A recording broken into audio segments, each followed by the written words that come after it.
আসসালামু আলাইকুম। যারা 2026-এ এসএসসি দেওয়ার জন্য প্রস্তুতি নিচ্ছেন, আপনারা কিন্তু এক্সট্রা 3 মাস সময় পাচ্ছেন। এই 3 মাসে আপনারা সৃজনশীল এবং এমসিকিউ ভালোভাবে সলভ করে নেন। আপনাদের বেসিক এতদিনে স্ট্রং হয়ে যাওয়ার কথা, এখন আপনারা সৃজনশীল এবং এমসিকিউয়ে খুব ভালোভাবে ফোকাস করেন, যেন আপনারা পরীক্ষায় 100-এ 100 আনসার করতে পারেন, সেটাও নিজের যোগ্যতায়। এদিক ওইদিক না তাকিয়ে নিজের যোগ্যতায় আপনারা যদি 100% আনসার করতে পারেন, সেক্ষেত্রে আপনারা কিন্তু 80% মার্ক অনায়াসে তুলে ফেলতে পারবেন। আরেকটা বিষয় খেয়াল রাখবেন, কোশ্চেন অ্যানালাইসিস।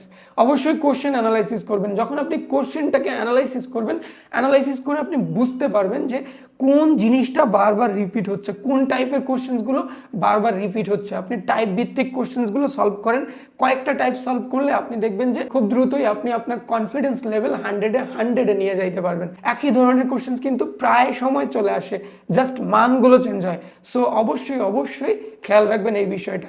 আপনারা সাপ্লিমেন্ট কিনেন বা গাইড কিনেন, সবসময় অ্যানালাইসিস করে দেখবেন যে কোন জিনিসটা রিপিট হচ্ছে, কোন টাইপের জিনিসগুলো বারবার আসতেছে, সেগুলো সলভ করার চেষ্টা করেন। আর সেগুলো সলভের মাধ্যমে আপনি নিজেকে তৈরি করেন।